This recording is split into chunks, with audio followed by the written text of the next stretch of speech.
In a near-future Los Angeles, mass unemployment, homelessness, and civil unrest push the city into a crime epidemic. Red zones are created to contain violent criminals because prisons are overflowing, yet hundreds of cops still die on duty every day. To fix this, the government creates the Mercy Court, where an AI acts as judge, jury, and executioner, cutting out long trials and sentencing suspects within hours.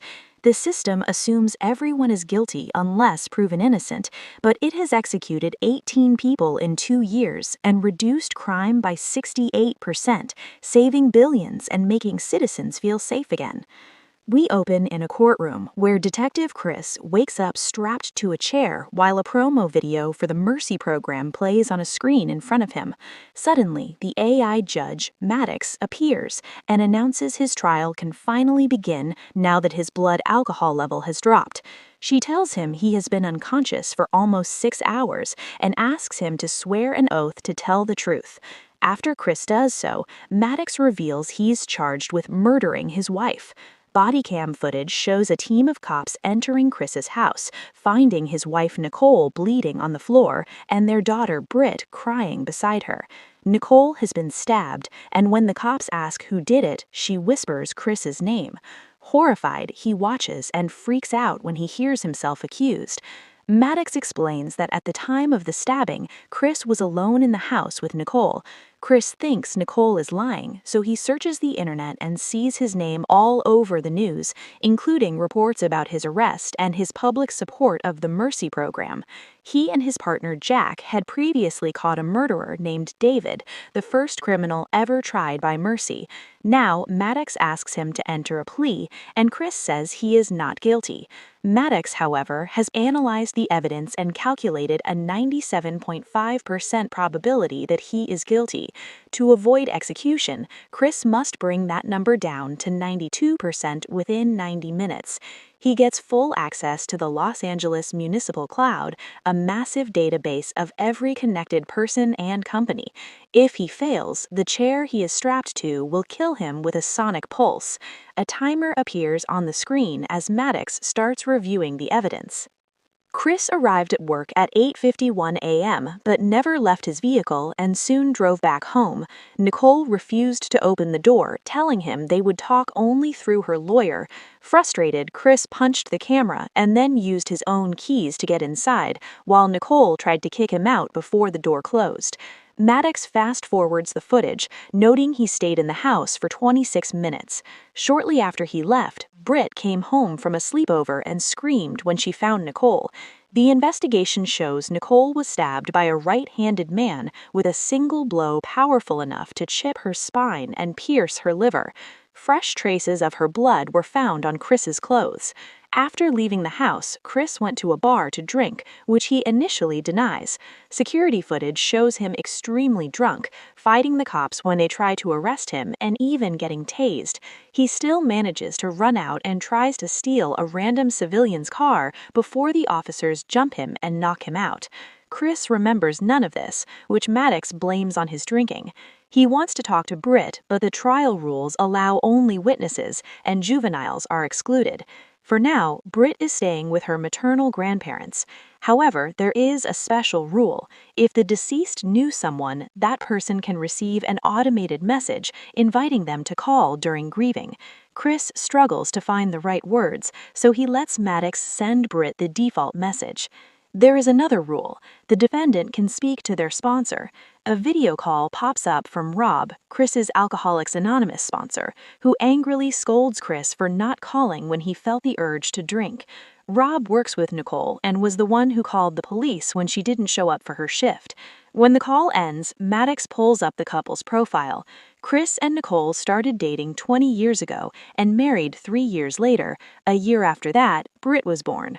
Their life was good until Chris lost his partner, Ray, in the line of duty, a trauma that pushed him back into alcoholism and slowly tore the family apart.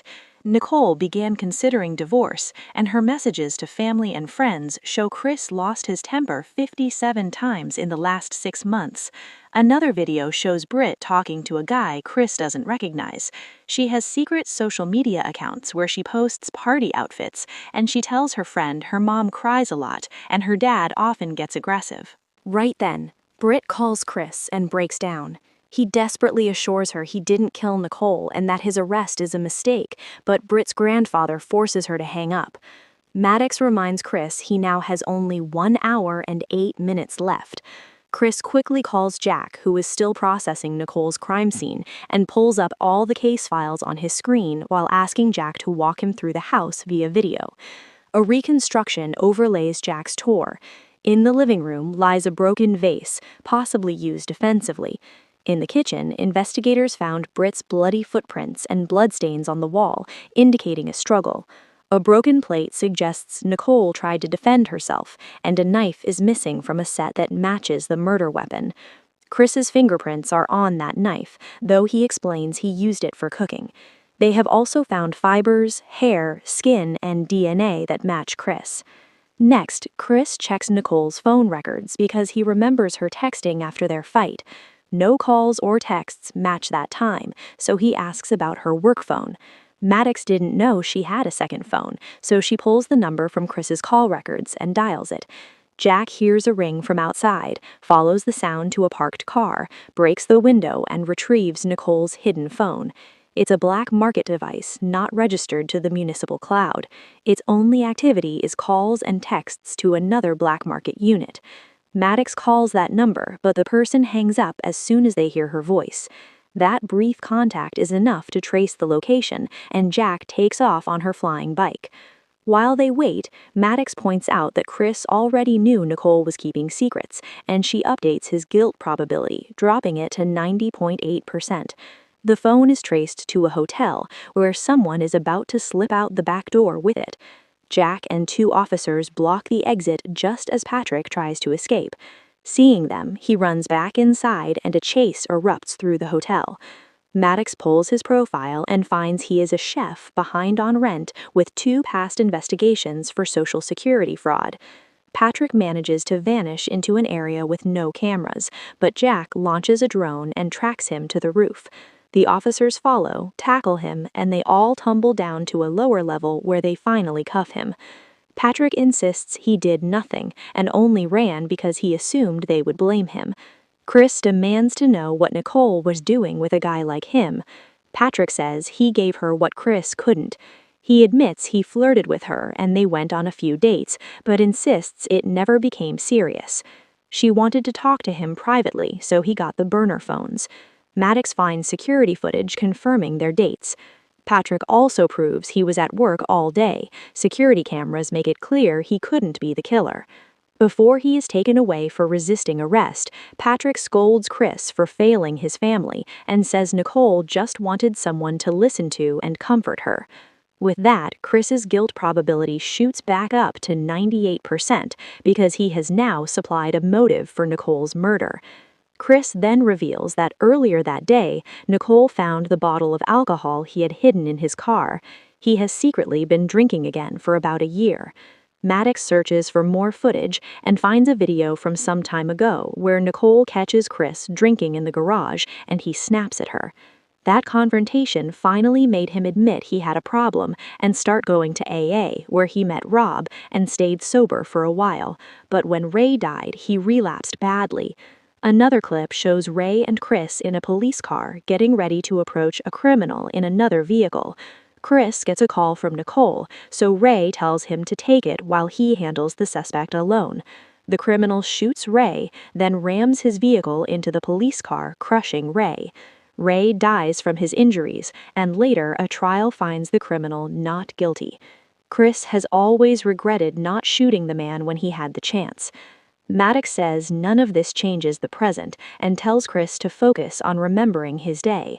He explains that when he got to work and saw his bottle missing, he realized Nicole had found it and immediately drove home. They argued, and he smashed the vase simply because she loved it, causing shards to cut her and get a little of her blood on his clothes. After that, his memory is blank. He even wonders if he might actually be guilty. Maddox reminds him he still has 43 minutes and access to all her tools. Looking through Nicole's contacts, Chris calls Patrick again from prison to ask if Nicole had any troubles. Patrick says she was under heavy stress at work because she was forced to spy on her coworkers after some chemicals went missing. Chris suspects a coworker, but Maddox notes none of them were seen in the neighborhood since Sunday's barbecue. Chris sends Jack to Nicole's workplace, Viking Shipping Depot, while Chris reviews footage from the barbecue to identify her colleagues. Maddox says all of them have alibis for that day. Chris has her check the neighbor's security camera, but it suffered an outage, so the footage is still uploading. He then asks to see who arrived at the barbecue by car and notices that Rob's vehicle had 3 extra passengers. Chris calls Rob and asks who he gave rides to. Rob names them and says none of them left with him and nobody missed work yesterday. Growing desperate, Chris replays Britt's rant video from last night and carefully checks the timestamp. Her breakdown happened while he was at work, so he couldn't have been the one who made Nicole cry at that moment. Since Britt might now be a key witness, Maddox allows him to call her. Britt is furious after seeing the footage of Chris's drunken arrest and realizing he has been drinking behind their backs. The internet has already decided he is guilty, and she demands to know if it is true. Her grandfather tells her to hang up, but Maddox forbids it because this is part of the trial. Chris gently asks Britt what she heard the night before. She recalls Nicole crying and hearing strange noises around the house. One of Britt's social videos shows her searching for the source of the noises, and Chris notices the basement door standing open. They never use that door, and Britt insists she never went down there. Chris asks Maddox to zoom and enhance the image, revealing a hand on the doorknob. Someone from the barbecue never left and hid in their basement for 2 days. To identify this mysterious man, they dig into the servers at Nicole's company. Emails show someone has been faking stock records to hide that 300 kilos of a chemical called uragranules have gone missing over 6 months. Ura is used in fertilizer, skincare products, and illegal substances popular in red zones. A suspicious email orders Nicole to meet at the docks. Chris pulls the dock security footage and sees Nicole arguing with a man named Holt, who begs her not to go to the cops and asks for a few more days. Nicole refuses because her job is on the line, and Holt angrily throws his things. Going through Holt's emails, Chris discovers Holt has a gambling addiction. His finances are a disaster, and Rob has been bailing him out, which drops Chris's guilt probability to 94.7%. Chris calls Rob again, but this time Holt answers the phone. He wishes Chris good luck and goes off to look for Rob. While they wait, Maddox tries to place Holt at the time of the murder but finds nothing. Chris asks her to check the neighbor's camera again, and they see movement in the bushes, but the footage is still incomplete. Holt gets back on the line saying he can't find Rob and that a coworker told him Rob left in a truck. He also reveals Rob didn't show up at work yesterday, and the last time he saw him was at the barbecue, when Rob asked Holt to give everyone a lift home while he stayed behind a bit longer. Chris accuses Holt of stealing the chemicals, but Holt says it was Rob who stole them. Holt, feeling indebted to Rob, tried to help him with Nicole. Now Rob is missing. Maddox tracks the missing truck, and Chris sends Jack after it, remembering that Rob has a gun license. At the same time, the neighbor's footage finally finishes uploading, and they see Rob emerging from the neighbor's car trunk. This only drops Chris's guilt probability to 93.4%, which infuriates him. He starts arguing with Maddox, throwing philosophical questions at her logic until she glitches. With only 19 minutes left, Chris calls some friends in the force and warns them that Rob has weapons. Jack and her team surround Rob's house and break in, but he isn't there. Chris notices there is no truck parked outside and realizes Rob removed the tracker and left it at home. Maddox scans the city for the truck's license plates but finds nothing, meaning Rob has taken the plates off. Chris tells Jack to issue an alert for any Viking shipping truck. In Rob's house, the cops find a broken photograph with a torn hand at the edge. Rob grew up in a children's home, and his records were lost in a data hack, so it will take Maddox time to match the photo online. In the garage, they find the stolen chemicals and burned documents. Forensic tools show Rob wasn't reselling the chemicals, but cooking them into illegal substances. The truck's plates are there too, along with a book on turning chemicals into explosives. If Rob has made a bomb, they must figure out his target fast. Suddenly, city cameras pick up the truck speeding toward downtown. At the same time, Maddox reconstructs the old photo and reveals the other boy in the picture is David, the first criminal executed by Mercy, and the man Chris and Jack arrested. David and Rob were brothers, but Rob was adopted alone and his last name changed. Rob befriended Chris after David's death, which means everything has been a long-planned setup. Chris realizes Rob wants revenge, and the bomb is headed straight for the court building. A drone closes in on the truck and confirms Rob is driving. He's talking to someone in the passenger seat, but the cameras can't see who it is. Suspicious, Chris calls Britt, but his father-in-law answers and says she stepped out for fresh air. Chris pulls up their security camera and watches in horror as Rob shoves Britt into the truck. Back at Rob's garage, cops find a timer seconds before a huge explosion rips through the house, killing and burning many officers. Chris frantically tries to reach Jack but gets no response. Maddox concludes that bomb only used a small portion of the chemicals, meaning the rest is in the truck, and that one will wipe out the entire city. Jack finally calls back to say she is alive and heads after the truck. Chris's guilt probability at last drops to 0. Maddox tries to terminate the trial, but Chris refuses because he needs access to her systems to help stop Rob. When she warned he has only 9 minutes left and the chair could still kill him, he says he doesn't care, as long as he can save the city. This emotional logic makes Maddox glitch again, and Chris explains how they can work together for the greater good. Maddox agrees to continue. Police cars chase the truck, trying repeatedly to block it, but Rob dodges and rams them. News helicopters start broadcasting the chase as Rob accelerates and smashes into civilian cars as well. One police vehicle crashes into a store. When the truck hits a bridge, a SWAT helicopter lowers an agent toward it, while more police cars line up ahead. Rob plows through the blockade at high speed, leaving the agent nowhere safe to land. Jack orders her team to take Rob out, ignoring Chris as he reminds her Britt is in the truck too. Maddox agrees this is still their best option. A remote-controlled car loaded with explosives drives under the truck, but the connection suddenly fails and it doesn't detonate. Chris wonders if Maddox sabotaged it, but she doesn't respond. With only 4 minutes left, she sends out an evacuation alert for the area. Chris asks Jack to fly in front of the truck, and through her camera he sees Britt begging for help while he pleads with Rob to stop. Furious, Rob shouts that David was innocent and starts to explain more, but Jack opens fire. She loses control of her bike and falls off, and the truck slams straight into the courthouse. At the same time, the execution chair powers up. Maddox doesn't answer Chris's calls because the crash has knocked out the main power, leaving the system on emergency battery. In the lobby, Rob uses Britt as a human shield and guns down guards who try to stop him. With only 10 seconds left, the chair begins to lower, and Chris screams for help.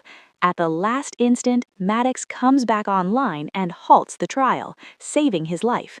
Chris takes the elevator to the lobby, grabs a vest from a dead guard, and tells Maddox to pull up everything she has on David while he tries to talk Rob down.